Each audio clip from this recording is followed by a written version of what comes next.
ya, dan sudah menyajikan sedemikian rupa untuk meyakinkan kita semua bahwa ini aman-aman saja. Tapi saya melihat dari sisi makronya begitu, bagaimanapun utang yang dalam tenor panjang tadi disebut ada yang 27 tahun, bahkan ada yang 50 tahun. Itu kalau kata orang Jawa, sing bayar tuh sopo gitu, ya. Jangan tanya saya dong. Artinya, apakah kita bisa memprediksikan gejolak yang nanti akan terjadi beberapa tahun mendatang gitu? Contoh misalnya, COVID kemarin tidak ada yang memikirkan, tidak ada yang memprediksi gitu. Terjadi sampai kita kolaps. Nah ini untuk berapa puluh tahun berikutnya, bagaimana?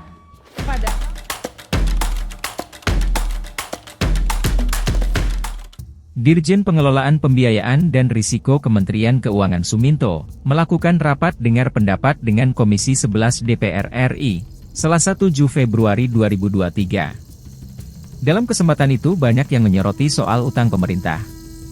Dalam pemaparannya Suminto mengatakan, posisi utang pemerintah per Desember 2022 sebesar Rp7.733,99 triliun. Jumlah itu setara dengan 39,57% dari produk domestik bruto atau PDB.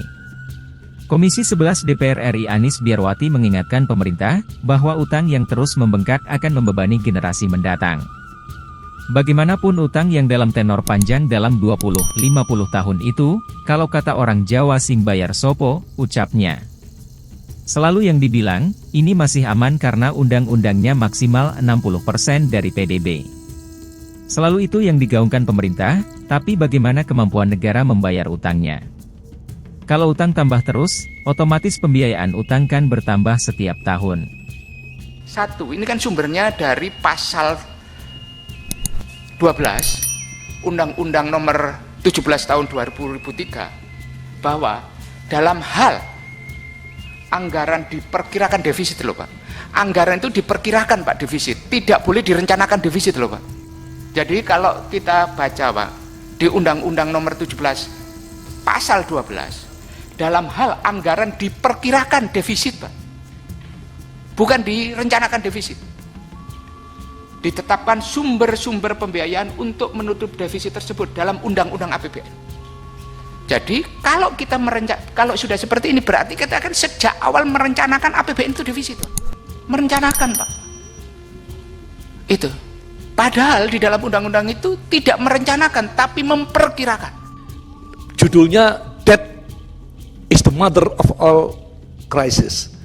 Utang adalah sumber dari segala krisis. Ada di subheadingnya Debt is alcoholic. Utang menimbulkan kecanduan, putau. Karena utang memanjakan orang yang belanja seakan-akan dia tidak memiliki financial constraint. Tidak ada kendala keuangan kalau orang sudah utang. Nah pertanyaan yang lebih penting, apakah 8 tahun Jokowi ini berhasil meningkatkan kemandirian apa enggak? Kalau berhasil, artinya kekuatan ekonomi Indonesia akan lebih baik. Tapi ternyata 8 tahun ini yang ada bukan kemandirian, makin kuat. Kenapa? Karena Jokowi hanya lipstick. Dia pidato, mari kita tingkatkan kemandirian, kedaulatan pangan, tidak akan import, akan kurangi ini, itu. Itu hanya topeng lipstick. Dalam prakteknya, dia tunjuk menteri-menteri yang justru semangat malingnya lebih gede daripada semangat pengabdiannya. Menteri perdagangannya kerjanya ya import-import. Kenapa? Sistem kuota import bawang putih aja, untungnya 7 triliun. Jadi kalau 1 triliun bagi-bagi dari menteri ke bawah, ya kecil gitu loh. Gula, untungnya 30 triliun lebih, belum yang lain-lain. Jadi sumber duit yang paling gampang adalah dalam kuota import. Nah dia selalu memilih menteri perdagangan yang doyannya import. Nah, 8 tahun Jokowi yang ada bukan peningkatan kemandirian atau kekuatan domestik ekonomi kita, yang ada kemunduran. Ya, karena tadi makin tergantung sama energi import.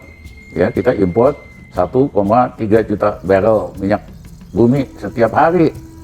Ya, ketergantungan makanan segala macam diimpor, ketergantungan hutang. Hutangnya hampir 8.000 triliun. Ada menterinya yang mengatakan kita sanggup bayar kok. Nah, kalau sanggup bayar, utangnya berkurang dong. Ini kagak, utangnya malah naik 8.000 triliun. Bunganya saja 1 tahun 450 triliun. Pokoknya 400 triliun. Buat bayar bunganya aja kagak bisa, mesti minjem lagi. Ya. Itu bukan gali lubang tutup lubang, gali lubang tutup jurang.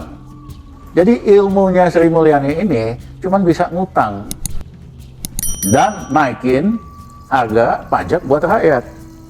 Misalnya dia naikin harga BBM, ini mau naik lagi katanya. Padahal di luar negeri harga BBM udah turun. Naikin harga gas, naikin harga listrik, naikin tarif BPJS, sudah naik mau dinaikin lagi. Tadinya dia maunya pajak PPN naik dari 10 ke 15%. Teman-teman, ya kan? Pada kritik, mundur dia hanya 11%. Jadi pemerintah ini itu selalu tes ombak, kebijakan yang merugikan rakyat yang nggak populer, dia tes dulu. Begitu rame, mundur, tarik. Ingat nggak soal kompor listrik? Begitu ditimpi sama rakyat, akhirnya mundur. Jadi ini pelajaran, rakyat nggak boleh diem aja. Ya, kebijakan yang nggak benar harus disuarakan. Media juga jangan jadi loudspeakernya pemerintah doang. Media mainstream kan begitu hari ini. Jadi PR untuk pemerintah yang kuasa.